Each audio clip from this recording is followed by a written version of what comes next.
going to start School Modernization Committee meeting Monday, March 2nd. Ask for Marilyn to do the roll. Ms. Kemp? Here. Mr. Martinez? Here. Ms. Bates? Here. Mr. Bowman? Here. Mr. Gussenberg? Here. Ms. Harrigan? Here. Mr. Martelli? Here. Mr. Net? Here. Ms. Nichols? Here. Mr. Perugini? Here. Mr. Talbot? Here. Mr. Orris? Here. We have a quorum present. Please stand. To the flag of the United States of America and to the republic for which it stands, one nation, under God, indivisible, with liberty and justice for all.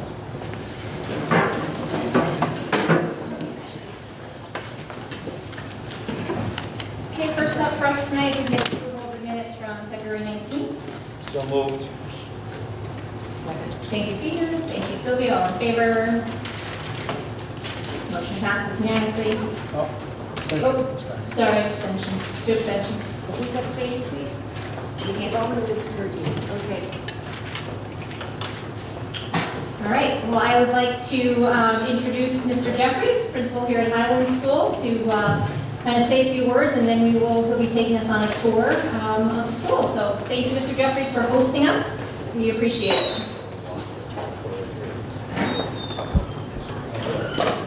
Hey, welcome everyone. Thank you for being here.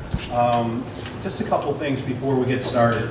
The school is big, so I'll just list a couple of facts. And this is a building that's over 100,000 square feet. There are 50 plus classrooms in the building. We're not going to see all of them. We'll see a few of them. I'll try to keep the tour under an hour, but again, I'll answer any questions as we go. Mr. Clavet is here, who is in charge of facilities for the district, who can answer some of the mechanical questions that I might not be able to answer. But from there, we'll start our tour here in the cafeteria. So if you want to start before we get up, you can just look at the cafeteria. The cafeteria, we have approximately 7 lunch waves that come through every day with over 100 students in each one of the waves. The cafeteria can safely or hold about 300 plus people in seats when we have larger events. But when we have events in the school, we can't do whole school events. We have to break down the grade levels. So we'll have 3 grade levels at a time for one cycle, and then we'll do 4 grade levels. So this facility here can't hold the entire school body. Our population at Highland is roughly about 745 students, about 130 employees. So on any given day, we have around 900 people who are here in the building, working, learning, and it's a busy place. So with that, if you'd like to come up and we'll get our tour started, we'll head over to the gym. We do have a large gym. We have a divider wall to separate because most of our specials areas, gym, art, library, music, we typically have 2 classes running at one time. But it is a large gym, so the gym is used for a lot of different functions, and the town uses this often. Any given Saturday or Sunday, there's park and rec leagues running through here almost throughout the day. So it's a busy place. You can see the divider wall does work, which is good. It's adequate to be able to divide the rooms in half. We have upgraded sound systems in here, so we're able to pump music. We're able to use microphones in here. We're able to run larger events like promotion ceremony for 6th grade, but we can't still house the entire school body and staff in here. It's very crowded. So again, as a school, one of the limitations, we can't get everyone in the same spot at one time. So as we talk about building community, trying to promote social emotional initiatives, sometimes it's difficult when we don't have everyone together. But again, just to point that out. But it is a nice space. You can see the floor. Right now, I think we're talking about resurfacing completely. It is old. I think it's probably as old as the building. The wood is fine, but the surface needs to be brought down, which is a pretty big undertaking. I think Rich would probably support that. We're on our way to doing that this summer. We're trying to get that done this summer. Which would make a really nice difference. But Scott, how many students are in the school? we have 743, or 45 today, actually. We have 4 new students last week. But this school was designed with your capacities. The school has never been added on to. So when this school was thought out and designed, it was designed knowing that the gym wouldn't hold as many people. Correct. Knowing that your cafeteria wouldn't hold that many people. Right. So the population has increased, student population has been as high, as I understand it, as 1,000 students, and right down to where we are now. Right, but what you had, so it's never changed? No, Okay, so Right. it was designed this way. It was designed to hold this number of students? correct. Okay. So the building, as I understand it, and as we have a landmark, is built in 1971. It is one of the newer buildings, or is the newest building, school building in the town, as I understand it. So, any other questions about this space? Do you have cooling and heating? We have heating in this space. We do not have cooling in this space. This is the only space that we don't have cooling. In addition to this area here, we have 2 locker rooms. Coach's office is over here, or PE teacher offices, and we have storage in this space over here for PE equipment. So this is the community lobby. This is one of our 2 main entry points. Our main entry point is our main lobby on the other side. We'll see that in a few minutes. Students, when they come in each day, you'll see when you came in and parked, there's a circle. We have 14 buses that are dropping off each morning. Approximately 600 kids are coming through these doors. We have parent drop-off happening, and we also have special ed dropping off at the same time. So a lot of things are happening within about a 15-minute period of getting kids into the building safely and into their classrooms, getting ready to start learning each day. Again, community lobby is one of the spaces. We have a lot of traffic coming through here to go to the cafeteria, to the gyms. We have a faculty room here. We have one community lobby bathroom, boys and girls, large bathrooms in there. And then as we come down the hall, you'll see some classroom spaces. We have the art rooms on the left-hand side. We're going to start our classroom tour by going into room 50, and a couple things I'll point out when we go in there. Okay. Any questions? Yes? Is this the drop-off area for buses and parents then? They all come through the same door? No, parents come in through the main lobby, and we have security check-in at that point, which I'll point out those features when we get there. In the morning, we have staff who are monitoring this area on duty, who are helping and assisting with the entry process. So students from the buses are coming in this way, coming in the main lobby. Parent drop-off on the far end on this side, but parents, any parent coming in would come in through the main lobby, check into the main office. Parent drop-off is not in the circle though, it's over on the It's side. on, yeah, there's a circle around the parking Yeah. on that side Yep. too. I'm sorry, go ahead. No, go ahead. The students that are coming in off of, the walkers that are coming in off of Eastgate, Eastgate, yeah. are they using one of these front entrances, or do they go in on the side somewhere? So we have staff positioned at one of the entry points on this side of the building. Okay. So 4th grade teachers, for example, that's one of their duties, and so they come out when it's time for arrival, and they'll greet those students and let them into the building at that point. How many walkers do you have here? Exactly, I don't, I would say about 25. And some, the younger kids, their parents are coming to the door by the gym, and they're walking from Eastgate or the neighborhoods in that area. They're walking over here, greeting their younger students. They're handed off by the kindergarten instructional assistants. And then other students are walking, they're signed out and going from on their own from the 2 points over here. Some are going from the front because they live on that side, and we have a crossing person who helps them across our parking lot, and then there's a crossing guard on Route 10 who lets them across the road that way. Scott, did you talk about the before care and after care program? No, thank You want you. to mention that? Sure. The YMCA has before and after care. We have approximately 100 students who stay after school or after care, so the YMCA runs that. They're dismissed to the gym where they're checked in, and then they fan out to do their thing in the afternoon. We have morning care in the morning, starts at 6:30, so parents are dropping off. The YMCA staff greets them. They take care of them until 8:45. We also serve breakfast in the cafeteria, so a lot of students are getting their breakfast. If they're with YMCA, they start at 8:30. If they're not with YMCA and they're getting off the bus or parent drop-off, they're arriving at 8:45, grabbing their breakfast, going to the classroom, doing morning work, and having a working breakfast. So this is a typical classroom. This is a 6th grade math classroom. So this is Mr. Brinkman's class. Did anyone, their kids go to Highland? Okay, so yeah, there you go. This classroom, what you're going to, basically 4 walls. One of the things you'll notice is that this building was built in 1971 at the time when modern or open classrooms was the thing. So a lot of classrooms we'll see in the building have this divider wall. The wall can open up and it's meant to have a big open space. The problem with that is typically that these walls do not have a lot of sound barrier, so there's a lot of noise that passes through, so there can be interruptions that take place. Another feature is that you can't put electrical outlets or any type of data ports on this particular wall, so that's another feature. So a lot of the spaces don't have as many electrical outlets that might be needed. Another thing I wanted to point out were the windows. Just like any older building, the windows are old, they're not efficient, and we have a hard time opening them. A lot of staff members can't open these windows. We're on a window replacement cycle. We're basically replacing 2 windows or 2 rooms worth of windows per year, which seems like it would take a long time to get through this building, which it will take forever. But basically, Rich, I can pass it over to you too. The budget doesn't allow for any more than that, but Yeah, we try to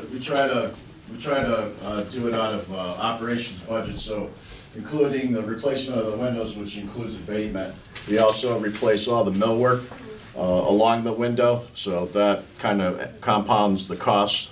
But at least once we get done with the classroom, it's complete and hopefully good for the next 30 years or so.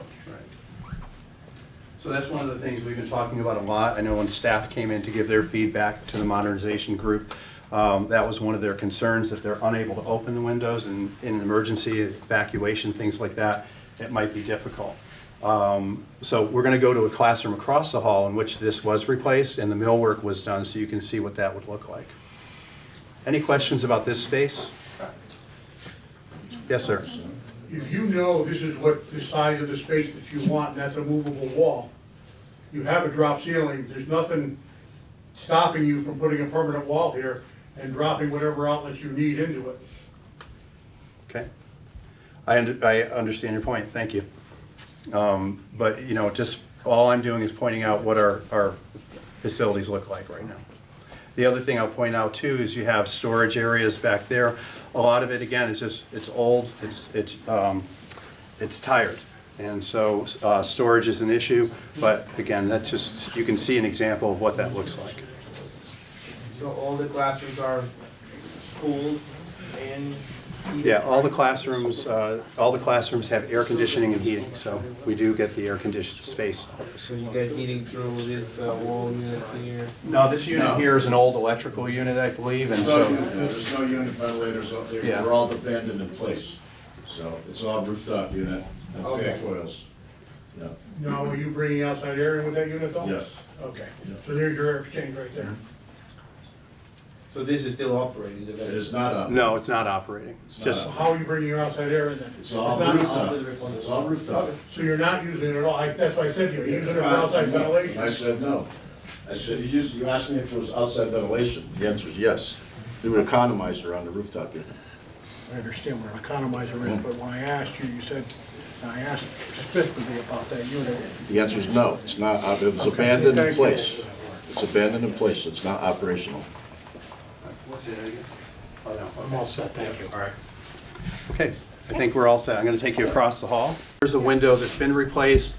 We've also had the millwork and cabinets, the tops done in this area. So we've gotten rid of the old electric units that were there, not operating, and put in new facilities there. And this is the same thing?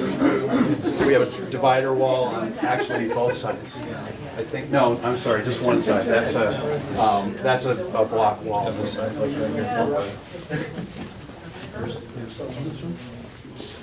I want it, whatever it is. I want to know what the air pressure is. Oh, really? Is that everywhere? That's for sure. You'll get the pencil. Sixth grade class? This here is, this is a remedial space. So this is our reading and math specialists, and we're doing interventions in this space. So it's one of those classrooms we have available this year. That space often rotates or disappears depending on our population. So again, I'm taking you into one more instructional space down the main hallway. This is a 4th grade classroom. We've done some new desks. I would say these are not modern desks or flexible seating type desks, but they are upgraded over the last couple of years. One effort that I've made, especially in the intermediate grades, is try to cycle in new desks for the students, new chairs, because again, they get old over time.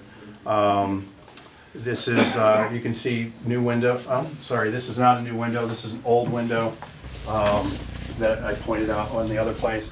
You can see the old unit is under here. One of the things we noticed in the last classroom, if you looked at the new windows, there was also new millwork and shelving, so it made for more storage for the teachers and the students. I have Yes. a question. We've toured several schools around outside of this district. And a lot of the conversation revolves around the furniture.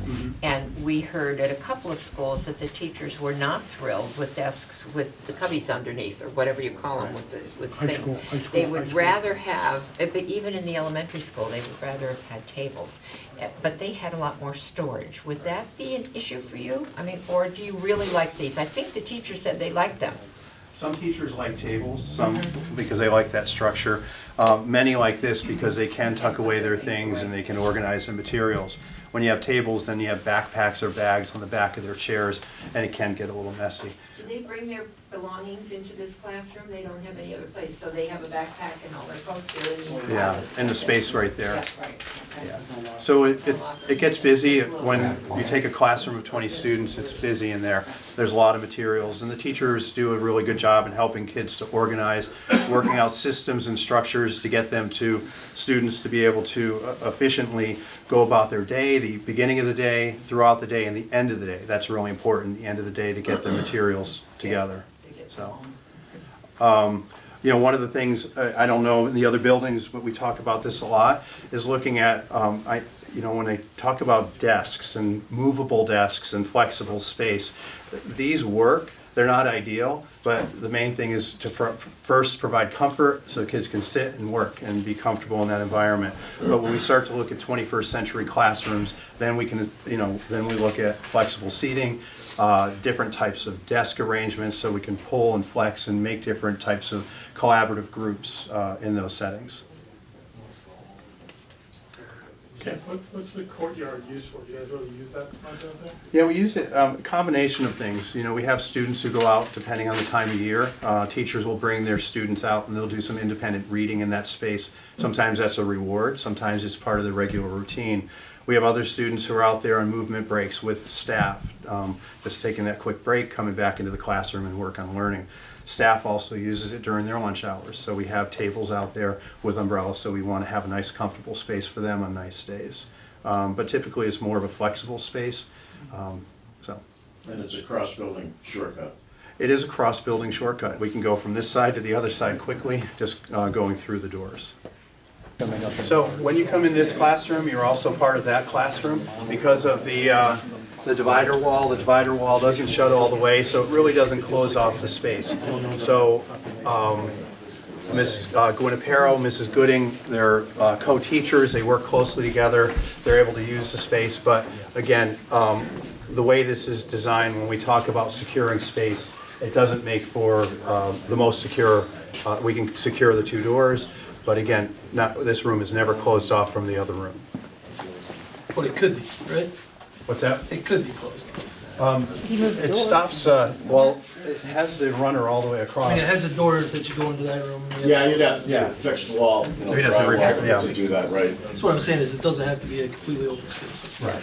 Is this the only room that has this configuration? I think so. Third grade, but you guys closed that. That's been Yeah, closed it's off. closed off. Yeah. There's a door. There's a little bit of, just a little Yeah, space, yeah, not yeah. completely sealed. Where Mr. Sillins. Yeah, we met standing, just close the wall right there. So if you notice the way, when we came down this main hall, this is a fifth grade pod. So there are fifth grade classrooms. The building is structured where we have a fifth grade pod. On this side, on the opposite side, we have a third grade pod. And then we have some smaller pods for grade 6 and grade 2 on the other side as well. And then kindergarten, we'll go over to kindergarten and see how that space looks. But again, just wanted to take you to a fifth grade space and in the pod. Any questions about this space? Okay, here we go. So this is one of our 2 computer labs. This space, you'll see computer labs or Chrome boxes around the room. These are still used despite the fact that we have Chrome carts in many of the classrooms in grades 3 through 6. Our kindergarten, first and second grades come here to use these computers a little more frequently. We also have another room just like this on the other side. We can go through there if you like. That room is also used once a week for orchestra. And so we're trying to, again, space is tight, so we use whatever space we have. They've adapted that space, so on A days, Mrs. Kliegel comes here and teaches orchestra for grades 5 and 6. They're able to do lessons and small orchestra groups there. So. Are these doors locked during the day? They're always locked, yeah. So you notice when we came in, there's a biometric fingerprint or finger scan. So in order to get in, teachers have to use that to get in. They have to open the space for anyone who comes in the space. How often do kids have to go outside like that though? Depending on, they can come out periodically with their classroom teacher as a class to use the space. They might come once a week, might come out once every other week, it depends. But like daily, kids are coming in and out? They're pretty much daily. We have our gifted and talented AGP program, they use this space, orchestra once a week, and then classes that come through here. So. And this isn't like fenced in or anything like that, it's just like anybody can walk up to that door? Just like, yeah, our recess is back here, so it's open space on our campus, correct? But it's not like fenced in like a court? No, Right. no. So if a student has to go to the bathroom or something? Right, we have bathrooms in There here. are bathrooms in Yes. So there's bathroom facilities, there's water, it's heated, air conditioned as well, so they're able to, it's self-contained, so they can use the space and not have to leave it. So I just wanted to point out this space. We have, this is one of the two art room, or music rooms. There's a music room on the other side. When we talk about sound barrier, this is one of the spaces where it's most effective. If Miss Fitzgerald is playing over here and Dr. Yannon is beating the bongos over here, it does get mixed up pretty good. So, so the wall, we've talked about insulation and other options for that. They don't open the wall. They really have these spaces separated, and so, but anyways, that was one. Again, just wanted another instructional space. The other room is just next door. This would be an example of a small pod. You can notice all the rooms are pretty much equipped the same way. Built in '71, every single room has a sink. They are able to wash their hands. They have cabinets over here. So it's kind of nice. They have a water fountain. So those are nice features. They're able to stay in the room to do most things except for use the restroom. One of the things I would say about this building, there are 4 adult restrooms. That's it for a building this size. And so that's a limitation we have. We do have enough adequate bathrooms for the students.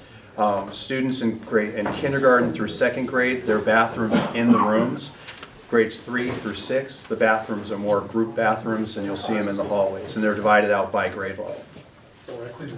We're going to head back out to the... Quick question. Oh, yes. What's the difference between these 2 rooms then and the one we were just in, as far as music? Music, the music space that we're using there is for orchestra. These are for general music classes that every student is taking. Orchestra is an elective class that starts in 5th grade. They can choose to take that, so they'll get their once-a-week lesson and orchestra together playing in that space. We also have band. That's happening on the stage in the off of the cafeteria. The band is much larger. They can have 70 per group, 70, 80 kids per group. Is it just 5th and 6th grade too? That's 5th and 6th as well, yes. So if you had just 5th grade, would you still have to have all these orchestra electives? It depends on scheduling, but yeah, certainly with less students, we'd be able to schedule differently and possibly share the space on the stage, for example. They come out of their classrooms to go to orchestra, so They there's do. a class. It's So like there's a music class going on here while the orchestra is also possibly. There is, yeah.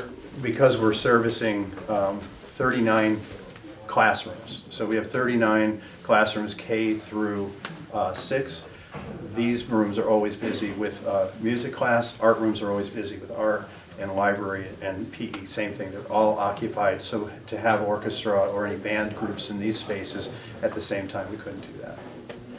You know, a couple things. I always like to go to this classroom. It's a great example of some of the social emotional learning things that we're doing in school. That's the Zen zone back there, so it gives kids an opportunity to not only chart or label their emotions on the mood meter, but also look at other strategies, sensory strategies to help these calm down if they're feeling a little uptight. But again, a lot of the things that we use for strategies in the classroom with social emotional learning, there's some pretty good examples in here. This is just a pretty typical 2nd grade classroom. Our 2nd grade classrooms are along this way. When you come out there, you can take a look. You see the bathrooms. The bathrooms are, this is a third grade bathroom. It's a basic bathroom, so, but it is an open bathroom. This is a second grade room. You can see there is a bathroom right here. So most of the classroom, all the classrooms, kindergarten, first and second grade, have bathrooms in the room. So it's nice they don't have to leave the room. They can stay in this space. God, I see part of the wall is open here. Are there two teachers here that coordinate work? So in the afternoon, a lot of times, they'll do their talking and planning. Sometimes they'll do it right there. They'll talk about what are you doing tomorrow or what are you working on, and they'll try to collaborate and coordinate their efforts there. Sometimes, when one has to use the restroom, then the other one stands there and we'll do some supervision that way, but typically that's not what we're looking for. But again, the space also is passing through. In the afternoons, they'll open it, but during the day, it's closed. The most rooms that I've seen, the only time they open it is near the end when they're able to come and talk to each other. If you'd like to, on your way out, just take a look at the bathroom. Also, if you take a right and go around the corner, there's another pod. That's the third grade pod. The classrooms look similar to this, so I don't want to take you through all the classrooms. But again, mostly giving examples as we go along. Once we're done taking a look in this direction, I'll take you down to the kindergarten section, and then the libraries, the main lobby in that area, and then we'll wrap up the tour. Okay, a couple things I wanted to point out here before we continue. One, you notice the bicycles in the hallways. These are all adaptive bicycles. They're used with our special ed program. As you pass down the hallway, on your right-hand side are 3 classrooms. We house our autism program here at Highland for the district. We have 3 different rooms that are actively engaged in discrete trial instruction, which is, I'm proud of the program that we have here. It's done really well. But some of the sensory breaks and the breaks that students take are on the adaptive bikes. So on any given day, you can see some bikes coming down the hallway, so it's kind of neat. I wanted to point that out as we came through. Next, we're going to come down to the main lobby and the kindergarten area. So this is the main lobby. All visitors come through the main lobby. We have an entry system in the front where they have to buzz in. The staff in the front will ask who it is. They have a camera to see who the person is. They're asking for identification to put it up to the camera. They let them in and have them come right to the office. So the instructions are, thank you very much, Mr. and Mrs. So-and-so. Please come to the office. When they check in the office, we use Lobby Guard. Lobby Guard is an entry management system. They have to use their license to get in, and that is we're able to screen our visitors when they come in. If they're here for a meeting, or they come and have lunch with their child, or they're coming to class to be a mystery reader, all those are visitors. They require to have a tag. When they don't have tags, staff stop them, ask them to go to the office to get a tag. So that's our system we have here. These doors are always locked, as all doors are always locked in the building, except for in the morning when we have students entering the building. At that point, any door that's open, there's staff here monitoring those spaces as well. Okay, in this area here, this is our kindergarten area, our primary area. We have 5 kindergarten classrooms and 1 first grade classroom. If you'd like to take a look around, you can go into the different rooms and take a look. And then if you want to look around before we go back over to the library and then back to the cafeteria, this would be a good time to do that. So let me just point out a couple things. This is our library space, or one of 2. Next door, we have a reference room. We run library classes in the reference room and in this main space. Library book checkout is done at the desk over here. And if you notice the reading well down here, that's our maker space. So maker space is a relatively new in the last couple of years. When we brought a new media specialist in, Karen Zedoff, she brought it with her, which has been great. She has introduced the design thinking process. This is a pretty active area. The kids love library. Any given day when they're lined up, and she says today's a makerspace day, you hear the A's. And we get a lot more volunteers with that, and the kids are designing and building and creating in this space down below. Again, this is a pretty open space. A lot of what they do happens on the floor, on the carpet, like many classrooms. We do have smart boards in all of our classrooms. Here you have some new tables and chairs. As you can imagine, the wheelie chairs are really tempting for kids, but they seem to be contained. That's our fence over there to kind of keep them from rolling down. But an attempt at that. But anyways, this is a nice open space. Big effort always to introduce new books, nonfiction books that relate to curriculum. Our media specialists are always collaborating with our grade level teachers to try to find projects and research related to things that we're doing within our curriculum at the grade levels. Any questions about this space? Very nice. You have no handicap accessibility to that lower level. What's that? You have no handicap accessibility to your reading nook. Has that created any problems for you? Not for us, no. We've been able to use this space or be able to adapt when we have the need. It's a good question because the building is generally ADA compliant. We have ramps that allow for wheelchair access. We don't have, we have a lift up on the stage, a wheelchair lift over there. But typically it's ADA compliant. Our bathrooms are compliant as well. We are able to take students from other buildings that aren't compliant to be able to provide an adequate education for them here. Okay, we're going to head back to the cafeteria, and then if there's any questions from the committee, I can answer those there. The tour with me, I said it would be an hour. I think we were about an hour, so just under an hour. So.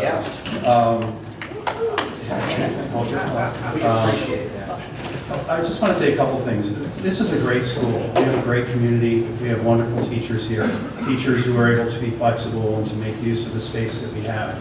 We have an amazing maintenance department who really works hard and that does a great job with what we have.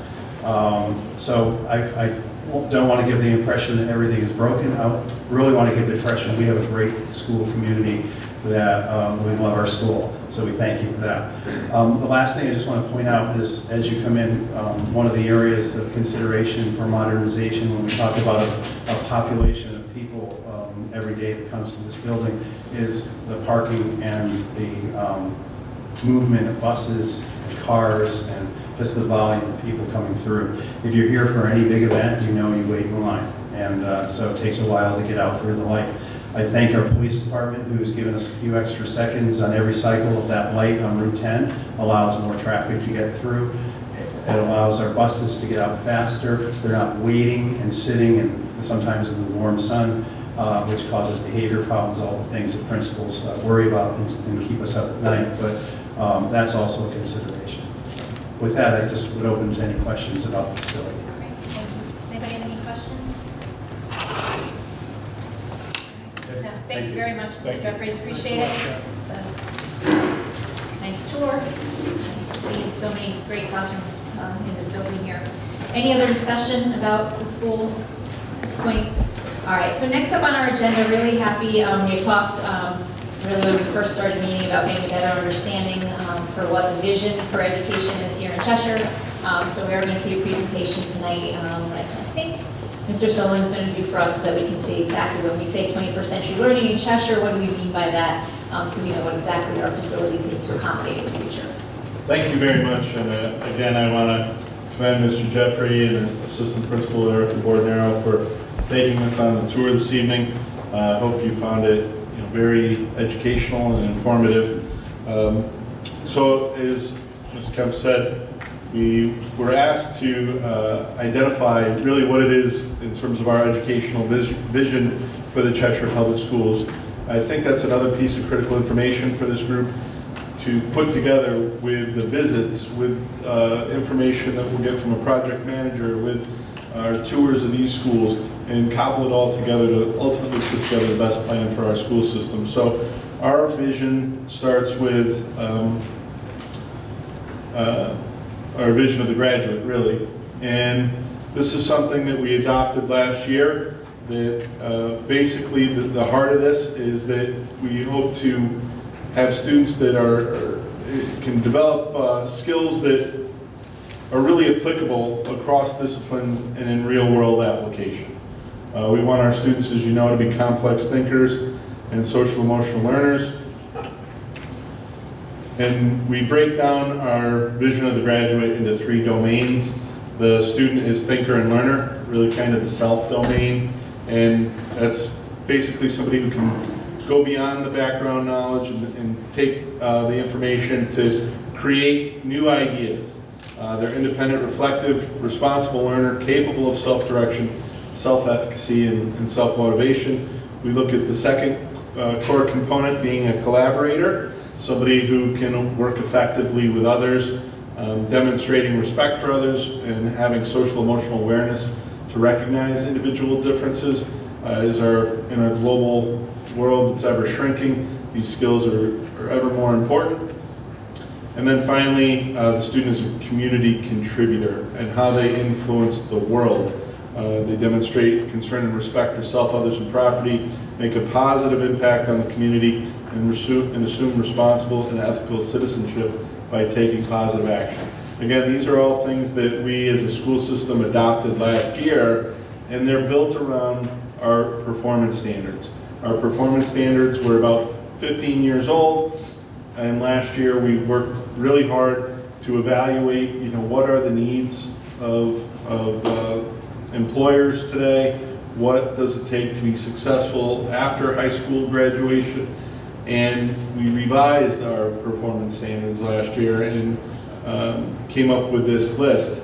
And so at the end of the day, as it relates to facilities, the question is what conditions within a school facility best support growth in these areas, the achievement of these goals.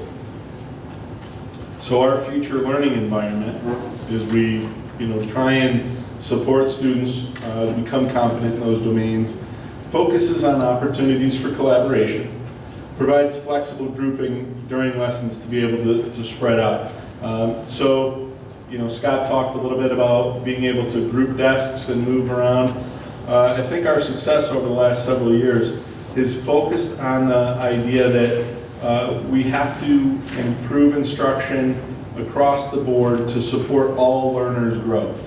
Sometimes, you could get guilty of focusing on the students who have the highest level of need, and then you may default to the students who need enrichment, and you miss this massive gulf in the middle. And if we improve instructional opportunities and learning for all students, then all students grow and all students succeed.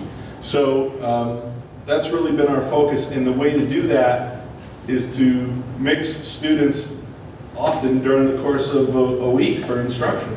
So flexible seating is important for that effort. So we want to provide opportunities for application.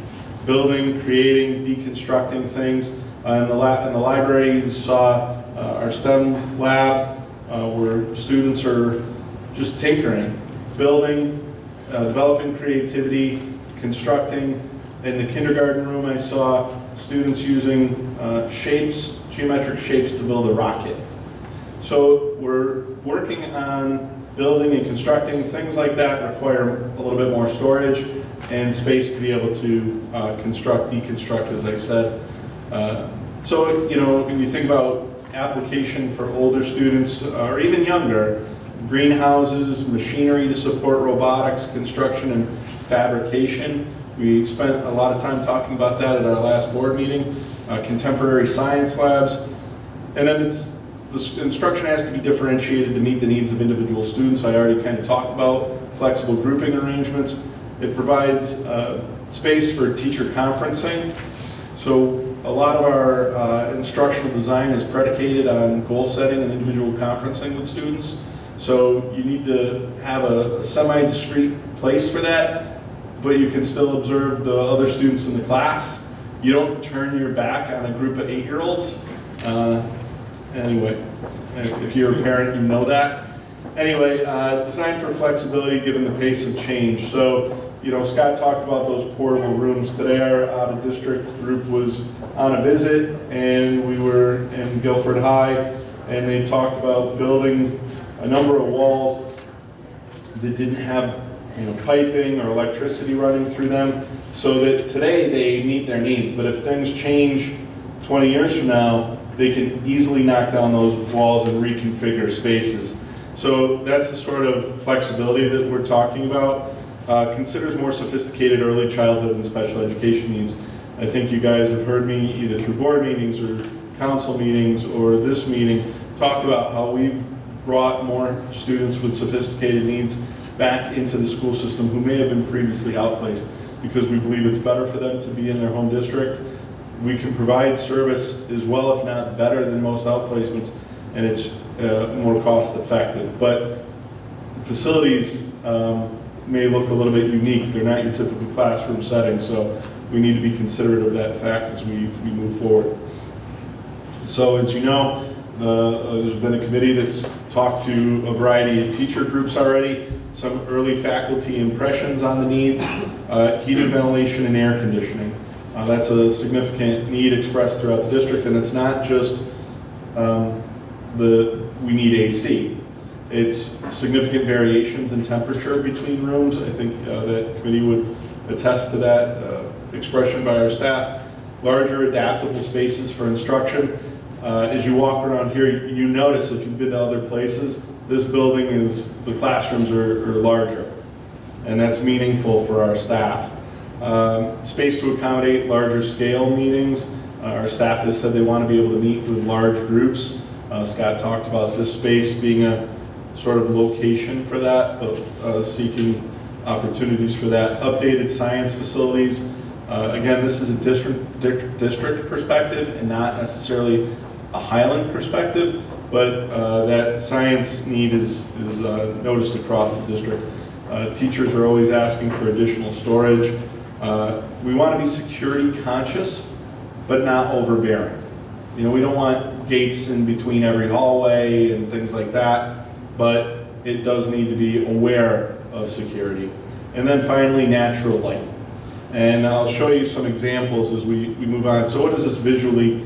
That represents kind of what I've been talking about. So, you know, flexible seating arrangements, the desk can be moved, there's space in the room. There are various seating opportunities there for students.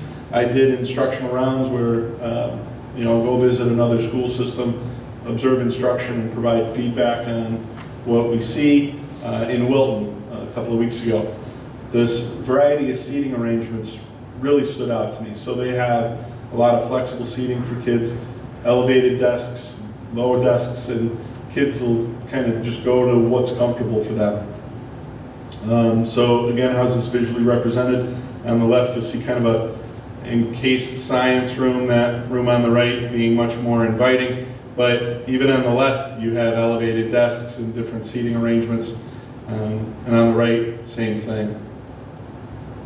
The picture on the left, I think was from Guilford High today. So even at the high school level, those desks and chairs are mobile, so you can reconfigure as needed to work on group projects. And but it's a quick move. You move those desks and chairs around pretty quickly and work either in small groups or larger arrangements. You can make a U, depending on the need for instruction. On the left, you know, I wanted to point this out because it was specific to design. So you see the windows, they look like they have a little piece jutting out at the top of the window, and they have those like louvers that it looks like those are wood slats that are embedded like, basically in the framing. So it's designed to provide natural light, more natural light, but also knock down like direct rays of the sun to make sure that the room is cool enough. So there are things that are done intentionally to open up classrooms for more natural light, and it's a much more inviting space for students. So some breakout areas. The bottom left is something I saw a lot in Wilton. They had, it looks like a booth in a restaurant with a little roof on it. And they use it regularly for breakout. So they'll have 3 or 4 students in there, maybe with a support person, coaching them around a specific idea. And the thing is, that group that's in there, that group of students, it changes all the time. It's not the same 3 kids every day. So depending on the needs, and that's how you meet the needs of the individual learners in the classroom. And you'll see some of that soft seating on the right, both at the upper and lower level, different group arrangement at the top. The picture on the left is from the ground floor shooting down to the lower level at Guilford High School. Students during study hall can go and use those spaces, and they do. It's very open. Right side you see, you know, open, brighter hallways. This is shooting down into the cafeteria at Guilford High School. You see that you know, the seating is used a lot during study halls where kids will come in and out, but it's also a great community space that they can open up the doors that you see at the kind of the upper right-hand side at the lower level there, and that's a community entryway for gym and theater space. It leads into their cafeteria is on that lower floor just to your right. And I don't want to steal too much of Sylvia's thunder here, but they invite people in. They have a box office there. They're able to accommodate large events but close off the rest of the building. That's what I mean by security conscious but not overbearing. So you can have a lot of great events, make it a community space still without being nervous about people wandering all over the building unattended. So again, some of the visually represented seating. You can see, you know, just different pieces of information. It can be hard for little ones to sit still. Giving options like this is comfortable, but also, you know, physically, it's an outlet, so it's a little less taxing to be in class. So the programmatic vision, you know, that's some of the facilities stuff, and it ties in with the program, but Dr. Cardona is the Commissioner of Education. He's emphasized supporting the connection between school and career. And so at the last board meeting, we were talking about a Perkins grant request that we had put in to do milling and other work at Cheshire High School. We're looking at ways, how do we advance that school to career connection? We talked at the beginning in the vision about preparing kids to be problem solvers in application. Work is that application phase. So the connection to work and to career and problem solving is going to be a big part of what we do as we continue to move forward. So we've been evolving to better provide those powerful learning opportunities in industry that leverage the traditional learning that you receive in the classroom into an application in the career field. So like on the left-hand side is a cardboard design house. It's open on the other end so you can see in, but computer design and drafting and applied into construction. On the right is a spawning project that students are working on at the high school, but actually there's the same project that's happening here. It's just a different depth of application. At the high school, we're contacting deep the kids are to talk about release of trout into the streams around here. So it's just a different sort of application, but the same sort of projects where you're working on problem solving. Our kids are exploring what is the relationship between water temperature and growth rate in trout. So it's that same sort of application. This is Mike Salamini's Home Away from Home. This is the television lab that the Cheshire Ed Foundation graciously supported about 20 years ago. That soundboard on the bottom right is original. So it's an area that we're trying to update. We've made some improvements this year, but we want students doing and applying, particularly at all levels, but at the high school they're getting ready to make that transition onto doing a little richer work or even out into the workplace. So photography, top right, we focus on creativity. It's not just taking pictures. Students are learning about how focusing and how to intentionally blur areas out to drive people's eye in a certain direction. We have a routing machine that was purchased through a grant. On the bottom left, I found this story kind of funny. The students in a construction class were putting a window into a shed. They were learning how to do this. And the teacher said, yeah, I could tell it was a disaster from the get-go, but I wasn't going to say anything because people don't look out the window with their chest. The window is like a foot too low for where it should be. And the kids built it, stood behind the glass, okay. Yeah, and they learned from their mistake. But this is the sort of thing we want them doing.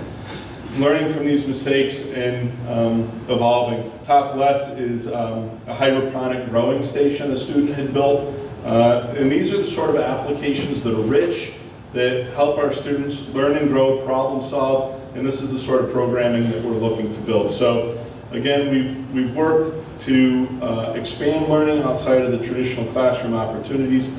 One such example of that is an internship program. I'm not going to show you the video this evening, it's about 10 minutes long, but I invite you, this is on our website, I'll make sure the link gets sent to you, but this really, please take some time to check it out. It shows about 5 or 6 of our students and their internship experiences that they've had and what they've learned at places like Barker Specialty, or a student who wanted to become a physician, interned in a veterinarian's office because they couldn't observe human surgery, so they were watching surgery on animals, and you know, the things they take away from that experience are really powerful. So we're trying to build those connections more and more every day. So again, we seek to continue to build on this for the future within the within the context of a comprehensive high school environment. We're not going to have the same automobile shop experience that Wilcox may have. And if that's what if you want to do automobile all day, every day, and you know, you maybe don't care about the diversity of clubs or other things like that, then that's an option. But if you want a more comprehensive high school experience, we want to be able to prepare you to move into vocational work and be a problem solver, whether you're in vocational work, in more traditional like desk work, or whatever it is that you want to do. We want you to be a good problem solver and a social emotional learner. So that's all I have on our vision for our schools, and I'll certainly, you know, entertain any questions. Mr. Kemp's blessing. Thanks, Joe. Just that one thing, one of the topics that this board is starting to talk more and more about, and I know, magnetic personality. Faith has been a big proponent of technical trades, looking at the curriculum. I mean, more things are coming to the curriculum over time. But even if we wanted to provide a step or two, a deep dive into the trades so that kids coming out of Dodd at the high school early on to get a taste for that, if there's just enough of a program at just high school for them to understand, hey, this is something I really want to do, by expanding more of the wood shop area and the machinery, which really is no space to do. We'd love to do that because we'd rather that they get that exposure early on, so they say in year 1 and 2, you know what, this is something I want to do full time. I want to go to Wilcox sooner than later. So we are thinking about those things. I think, I don't know if Paul's here tonight, but he asked me a couple weeks ago, you know, what's the next greatest thing, or I don't use the word fad, but I guess a technique out there for delivering education. And you're correct if I'm wrong, Joe, my response was, there really isn't a new technique per se. It's really about the configurable classroom, the ability to break out the groups, small groups, interactive learning with a teacher, not so much putting up a smart board all day long. It says there's a tool. So I think this really hones in more on space, more usable space, and using a smart manner. I mean, it may sound a little simplistic, but it does come down to space more than anything else. I mean, as far as equipment, I've heard talk on the wish list of potentially having conferencing equipment in the classrooms in case there was some kind of conference that you wanted to do in another classroom, another school. But I think our technology would accommodate that. But I can't emphasize enough the space needs that we're all seeing. Storage. Even the trails out here at Highland schools, computer labs use less and less. But if it's on some side of the classroom, now we have carts with laptops on there taking up space. So for us, it's not really about a new fad or technique in the building design to deliver education. It's really giving us educators the room they need, right, and flexibility to do everything. So I just want to emphasize that point. Yeah, I would just build on that by saying that I think the major shift is from learning being a passive experience where you sit there and you take information in, to what I was saying about learning being an active experience. You're constructing, you're problem solving, you're engaged. We're teaching you how to learn, and you have to apply what you're learning. You have to know where to find and evaluate quality information and do something with it. It's really a much more active experience than what we remember going through school. Any other comments or questions? I would just thank you, that was helpful. Thank you. And obviously, as we've done these tours, we've seen some of our schools that, just to your point, don't have the space to allow us to teach the way we want to teach our kids. So something for us to discuss, obviously. All right, we're going to move on to subcommittee reports. We'll start with the RFP subcommittee. I know obviously it's out, so just waiting. That's the report. That's the report. Due on the 12th, and then we'll, next meeting at the 18th is when we'll have the presentation by the shortlisted group. Do you know how you're planning to structure that? Is it going to be half an hour presentation, 15-minute Q&A? It's in the RFP that it's limited to 30 minutes. Okay. No questions from the public, just the committee. Yep, perfect. So that's the plan. Okay, good. Excellent. Yes. Chuck, can you identify the two firms that showed up? I can't remember. We did have two firms show up to the meeting. Colliers and Arcadis were the two firms that came to the that pre-meeting, and we did send invitations out, with the RFP to CSG, and also Dave Arai, who's on the Public Building Commission. He asked if he could get a link so that he could send it out to some other firms possibly. And so far, we haven't gotten any questions from firms that are interested, and the opening is 12th of next week. The meeting was non-mandatory. Yep. No, I know that. And then the questions that were there were just questions from the meeting, so there was nothing through there. Thank you. Any other questions for Chuck, that committee? Yeah, so on the 18th, you'll have the 30-minute presentations from... For the shortlisted group, I mean, it's going to be two. And is that open to all of us? No, that's our next meeting. That's at the second meeting. Our next meeting is going to be completely devoted to hearing those presentations. That's at the town hall. Right? That is back at Town Hall, correct? All right. Anything else for that group? All right. Sylvia, out of district. I know you guys have been busy. Well, we've been busy. We have been to visit a total of 4 schools. I don't know, can you hear me okay? Pass down a mic. All right. We've been to 4 different schools, and I will tell you, we've been to Platt High School today and to Guilford High School today. Both of those were totally different structures, different kinds of projects. We learned a lot from all of those, and we will be, hopefully, we'll be able to get something in writing to you before we have those interviews on the 18th. To give you just a list of the things that we've observed. We've been to North Haven High School and the North Haven Middle School. Middle school was built in the last 3 years, I believe. High school was 15 years ago. Both examples of great projects, interesting things. The committee felt that there was a completely different vibe from each of those schools, and our concern was, as Jeff was saying, we need to have flexible space to move forward.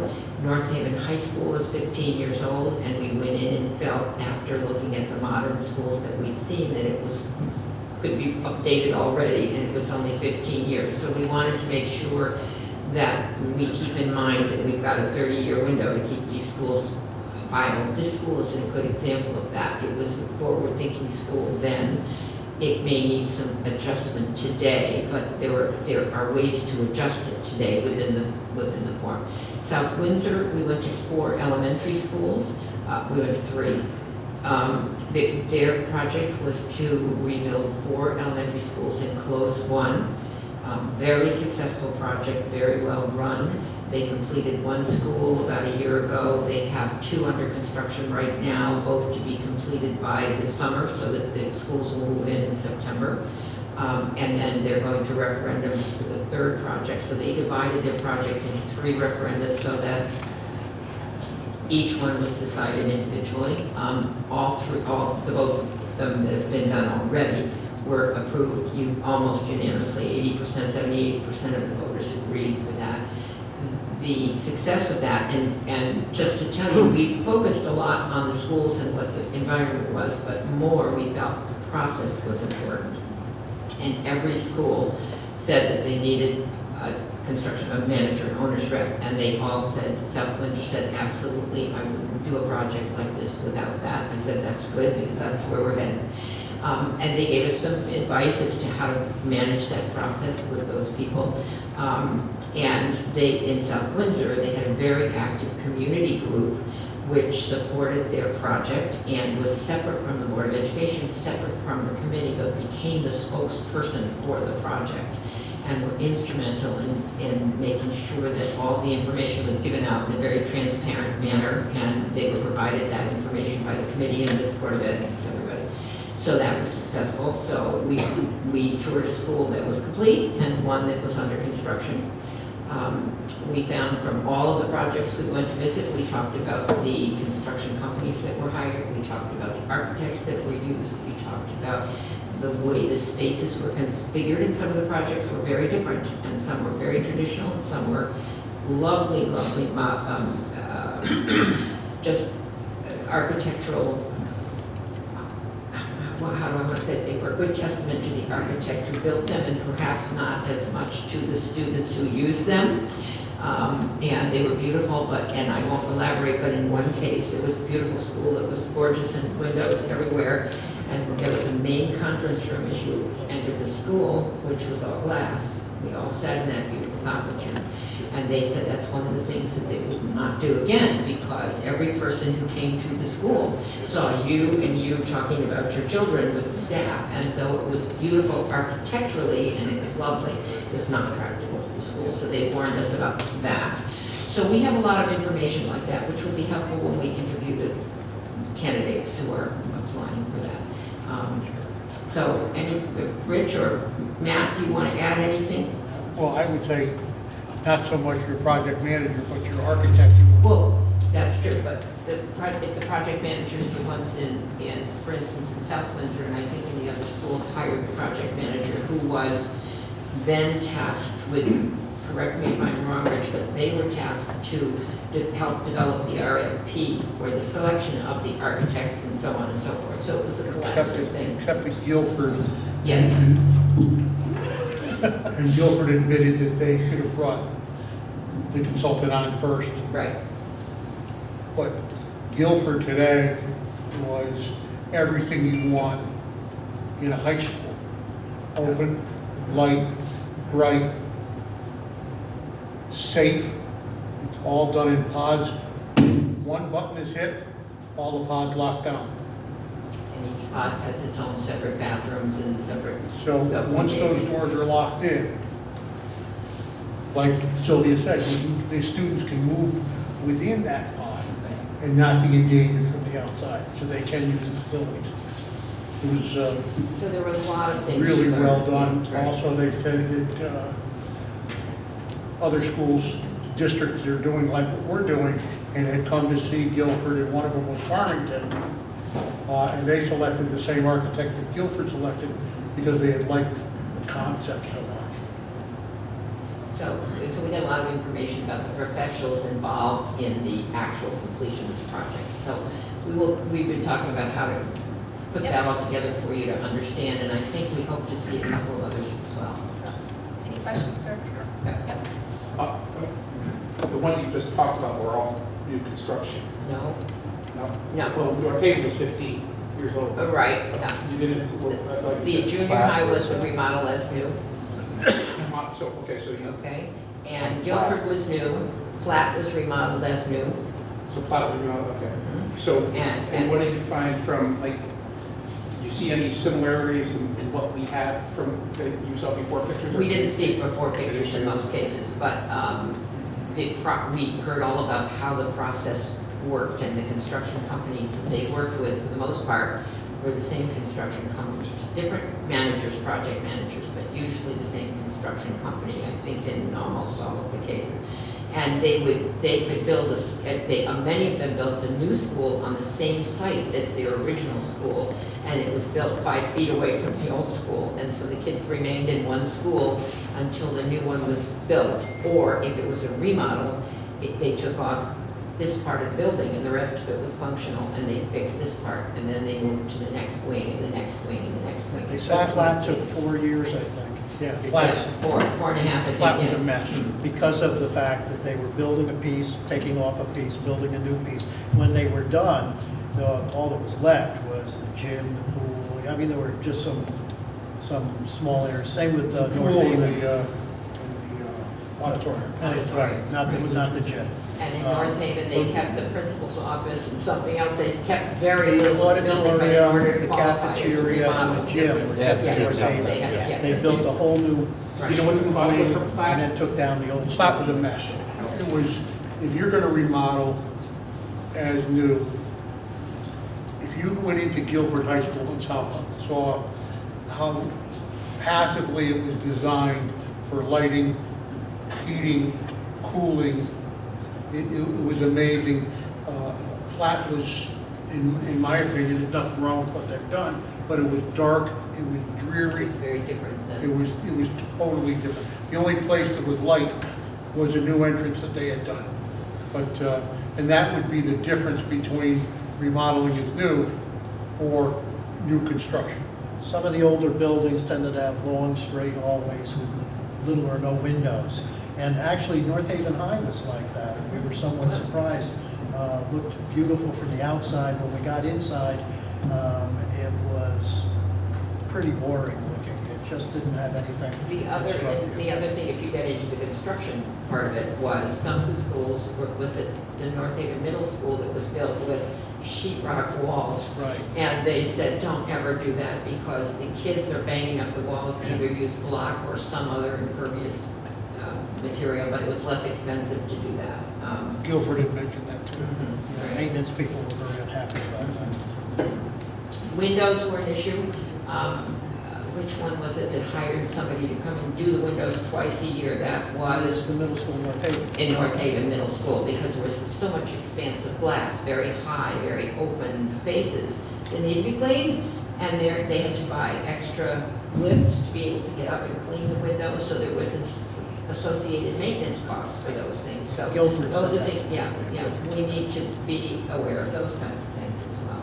But they also said that they saved some maintenance costs because it was a new building. Right. Designed not to have quite the number of issues, so there were some savings that in building that facility. And Guilford was, again, an opportunity, Jeff said it in his slide, those windows he showed you with the lattice works over the windows were on the side of the buildings facing east or west, where you got South. most sun. South. They were south side, were They they? were south side Okay, well, windows. wherever the sun came from where there were no tree things, but on the north side of the building, they were very different. And so the windows were designed to take advantage of that. So those are things that once we decide exactly what it is we have to do will be helpful. Our first issue is to decide what we want to do, and so these are sort of longer term. The only other thing I'd point out is when we went up to South Windsor, the superintendent there did say that she had at least one school that they were planning on just doing a renovation on. And when she met with the state people and they looked at it and they looked at the cost, the state surprisingly urged them to build a new instead. They felt in the long run that it was going to be more efficient and that she'd be better off going in that direction.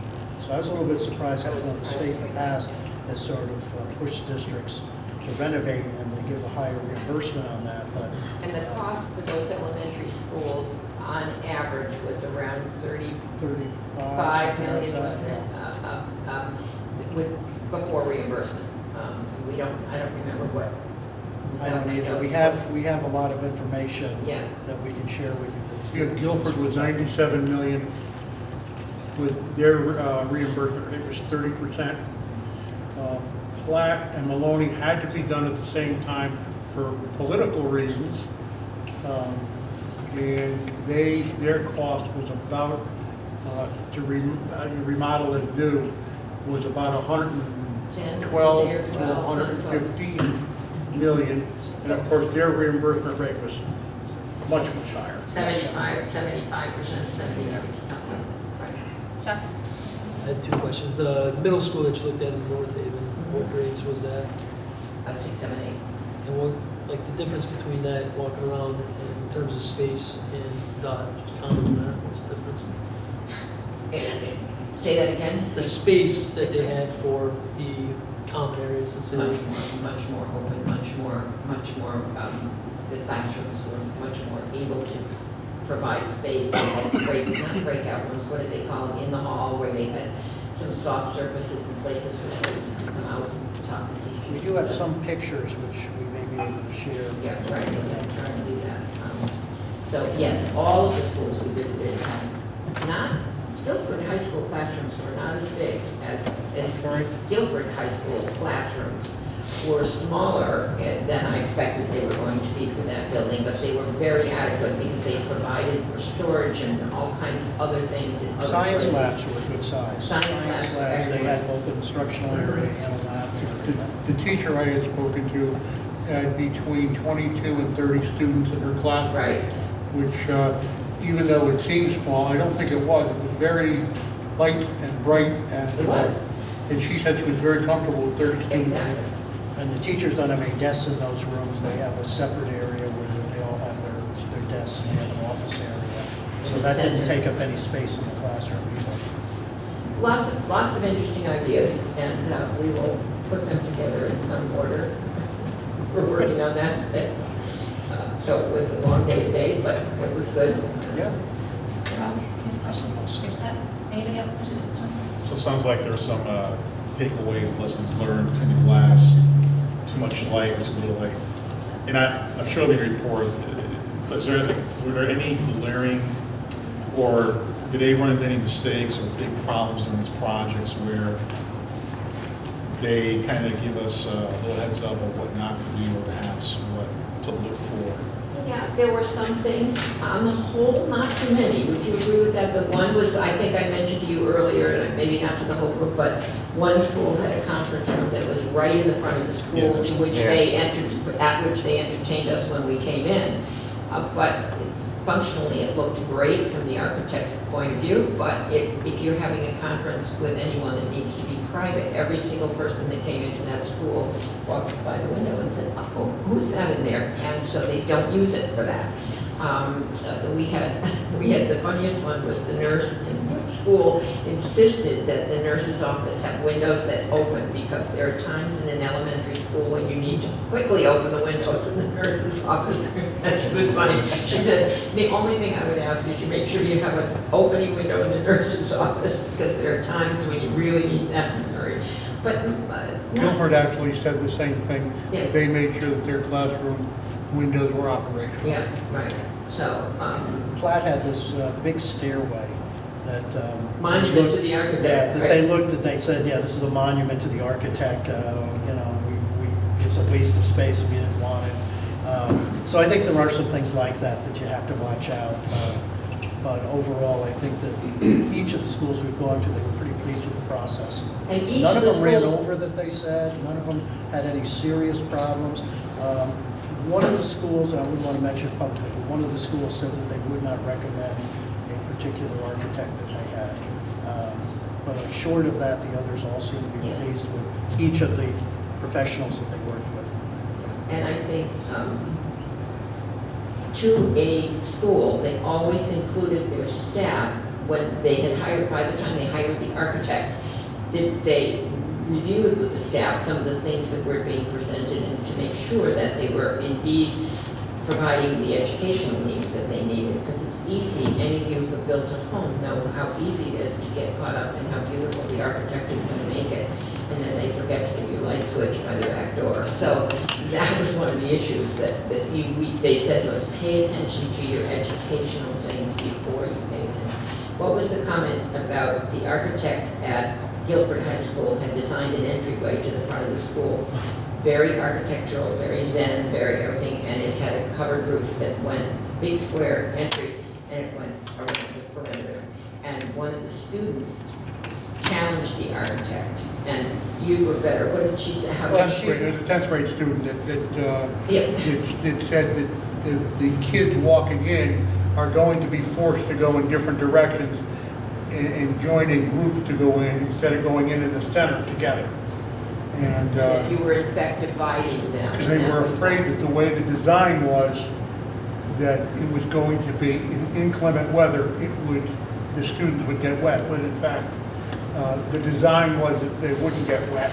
And you could, if you went out and looked up, you could see how it was open and airy, but they couldn't get wet because of the gutter system. The staff and students were very involved in the process. One thing I liked up in South Windsor, because they were doing multiple schools, she didn't just take the staff from that school.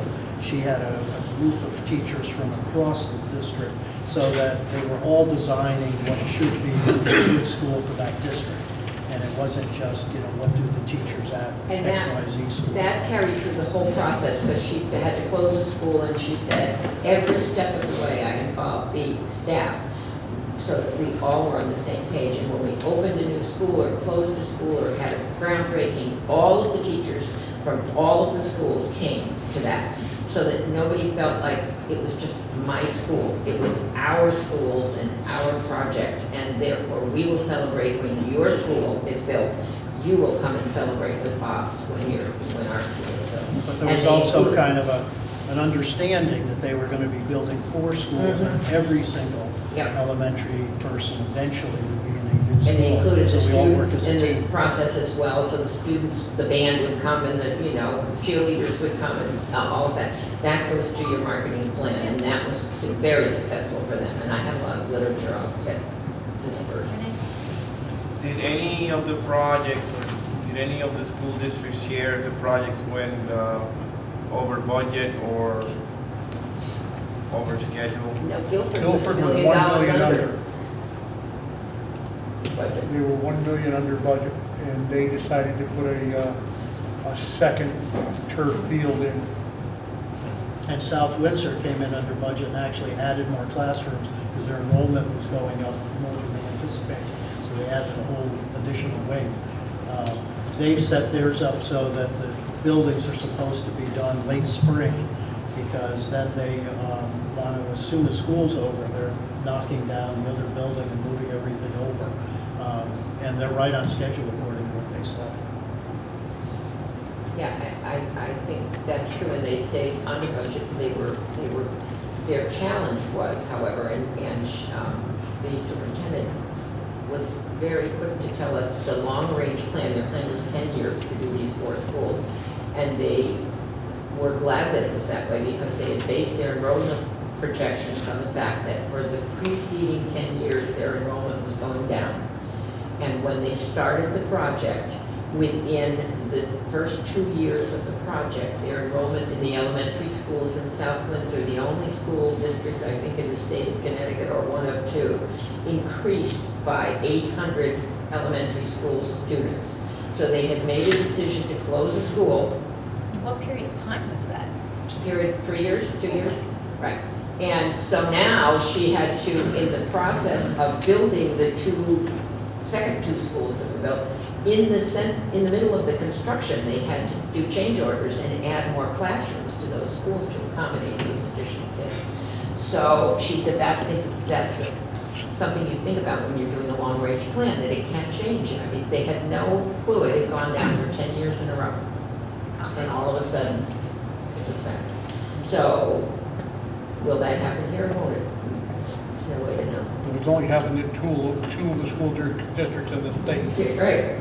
Hopefully it won't be as Guilford felt that theirs was still going down, but not as drastically as it had been.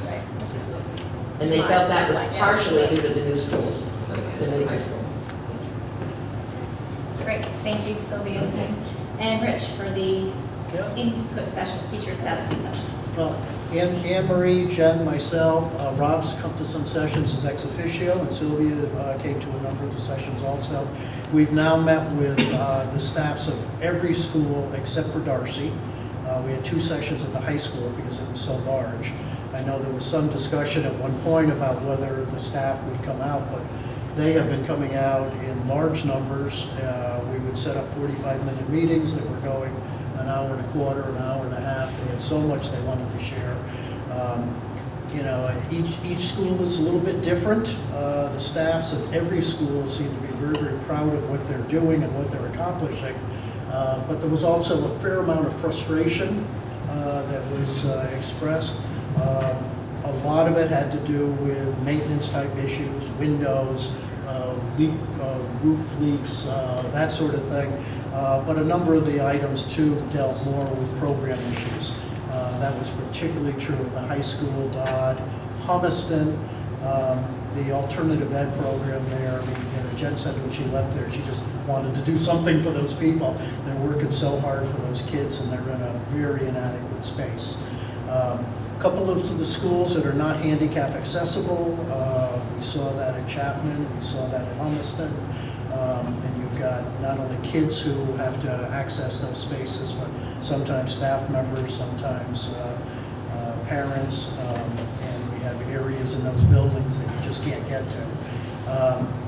For me at least, having gone and seen some of these newer buildings and then coming back and walking through some of our schools, it really put a huge contrast as to what we have here. We are meeting on March 11th, which is a week from Thursday, and to kind of put together a report, and we're hoping the first meeting in April will come back to you with details. In the meantime, we have sent out minutes to all the meetings. All the meetings were videotaped. We asked the staff members if they were concerned at all about being videotaped, but nobody said they were. It wasn't a problem at all. So those are all available and are there. But Marie, Jen, anything? It's been very enlightening. Teachers are very passionate about what they're doing, and they make do with what they can. They weren't really complaining. It was more about this is how I make things work. Yeah. So that was very. Lack of space, not very good furniture, not sinks in rooms, on and on and on, with lots of concerns. But as I said, I think particularly there were some places where they're saying these issues are really getting in the way of our program. A lot of common themes, I think, emerged certainly across all the schools, common themes in the elementary schools. And for me, the common themes, again, the high school and Dodd is the space just can't accommodate what they want to do. We have teachers going to continuing education, getting all excited about something, and then come back and not be able to do it just because of the physical space of those buildings. So very good turnouts, very enlightening. It's been a good Several practice. Facilities where they expressed concern about bus drop-off, parent drop-off, and the danger of having kids going through the bus lines and things like that to get in and out of the buildings. So there's a lot that's there, and as I said, I hope you take a look at the minutes of those meetings. Any questions for Rich? Again, the report will be coming in an upcoming meeting, so to the district, so that would be good. Next up, any public comments at this time? I know we do have, in terms of correspondence, a number of emails in your packets. I think we've seen them all. I believe at this point they've all been emailed out to us, but As we met with each of the staffs, we gave them our email address and said if any issues come up, and several have done that. several, several staff members have forwarded emails. So, any public questions or comments at this point? All right, quiet group. All right, and then last on our agenda is questions and comments just from this group. I wanted to see, I think we're okay on time, wanted to start to have some conversation. So we have, almost like a time check with all of us in terms of where we're at at the beginning of March. In terms of our timeline, I think we've accomplished a lot, particularly in the last 2 months with this committee work. I think we have all seen a lot, coming into the schools, getting the tours, going out of district, meeting with our staff. We've learned a lot of things that we had heard from, when we first started this group, from what was found back in 2017 has been reaffirmed. We are going to be looking at hiring, our owners rep certainly within the next month. So wanted to kind of start to have some conversations among us in terms of what are the things that we're starting to think about, because once we have that owner's rep, we do want to give some direction, right? It's not coming in and, well, there will be certain things that they will need to do to get up to speed and start, some other studies with enrollment and things like that. It would be good for us to start thinking about what kinds of direction we want to offer and to give the owner's rep. So I just want to open up for discussion. I am absolutely positive if we literally went around this table, we all have some kind of thoughts and opinions about what we need to do. And I just think it'd be good to start talking about those so that we can get a little bit further along in terms of coming together with some consensus. Does that sound like a plan? Rob? I just think it's important we start to focus on the financial side of things. We've got a lot of ideas, a lot of input from a lot of people, but the reality is we need to know what we can afford. And I think we need to spend more time with our finance directors. Well, we got the Chief Operating Officer, Mr. Massiana, our finance director on the town side. I think we need to spend some more time with them to understand, number one, what we can withstand in terms of additional debt service without putting our credit rating at risk, where we're going to gain efficiencies through our operating budget to offset some of that additional debt service. I think that's really important if we start to focus on some of that. So that's my suggestion. I agree. And right, the last time we had some financial conversations, I think the number was concerning because it wasn't really all that large in terms of what we thought we could potentially spend before getting into some concern of what that would do with our rating. So I agree. And I would, we can talk to Seth about what more we can do to try to get an answer on that, because I know we've asked that question. What can we afford? What could we, what could we afford within the town budget? What is a reasonable amount that we would look to pass on to our taxpayers? Obviously that's another component of this. So I agree. We need to kind of start thinking about that, because that would also be good direction to give to our owners rep so that they, know exactly what universe we're in. Chuck? I think along the same lines is a lot of the feedback we're getting all has to do with space. They need more space. And there's only so much you can do in the spaces that we have. We can't make wide open spaces in some of these buildings as they are. And understanding the budget constraints and the cost of stuff, everything can't be new. And I think we gotta realize that. We're not gonna be able to build 5 new schools, 6 new schools. It's not gonna happen with the money. Yeah. So we gotta start thinking, yes, space is a concern, what do we really need to kind of, fix some of the schools to make them serviceable and say, you're not gonna be able to bring every single school brand new. It's a reality. But I think walking around this building today, this is the first building I think we've been in, where I've been encouraged since we went to DOT. Yep. I think chatting last week, last meeting, when you look at that compared to here, the Chapman kids would love to come here. So if we could start to think about what we can do with the spaces that we have, and not necessarily think we got to make a new building, and start thinking reality where we're at. And great, I think. Oh, go ahead. No, go ahead. Oh, wait. You sure? Yeah. I just wanted to add to Chuck's comment, because somebody here said it earlier also. What we've seen when we were visiting these other schools is they're saying, so this school is probably our best school, but it needs work too. And there's a window of opportunity at which you need to invest in your school if you plan to have it for another 30 years. And I believe we're at that even with Highland. So, and we're way past it in some of our schools, like Chapman. If we're looking at Highland versus some of the other schools and trying to establish a priority, because you're not going to do all 5 schools at once, I'd say Highland would be a lower priority, in my opinion, than some of the other elementary schools. Unless you can invest in Highland in this school and be able to close a couple of the really old and non-functioning buildings. Yeah, at some That's point. the way you gain efficiencies, is take 2 of 8 buildings offline. I would personally love to have $500 million for our schools. I know it's not reality. I look at Highland, and Highland is one of our certainly better schools. I think it has great bones. It's always been well maintained. And I think there's more space here to work with renovations, whether it's expanding out a little bit to get rid of those trailers, have a true band room, whether it's going on the level. If you want to put additional science room and perhaps take 2 classrooms in one large room down here, I think there's more room to work with here. I kind of agree. I don't think this is a priority in terms of the condition that it's in. But down the road, if we ever start discussing about efficiencies, as Ann mentioned, I mean, the board has in the past looked into as part of its plan,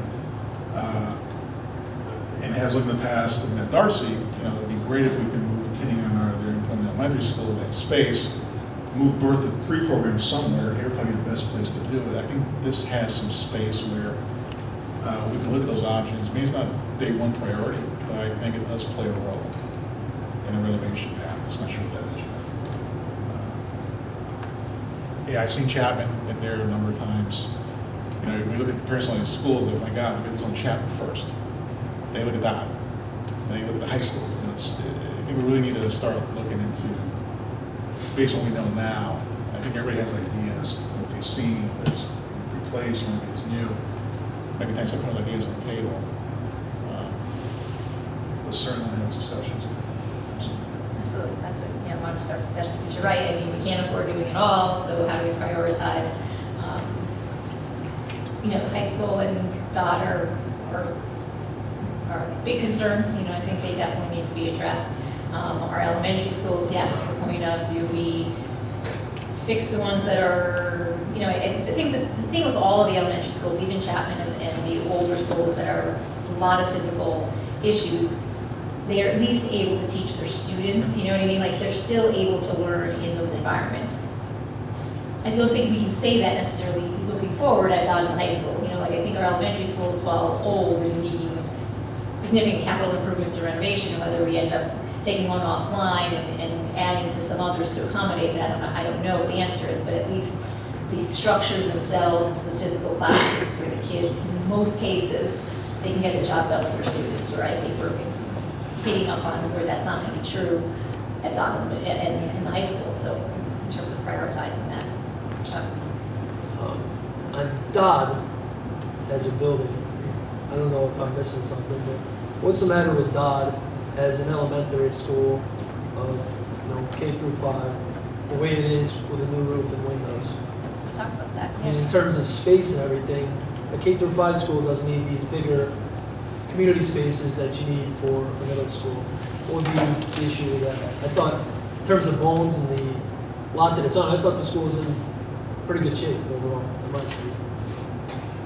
I mean, if we're looking at schools that you can improve the way they are, I think Dodd is one of the ones that you could refit for, repurpose for an elementary school.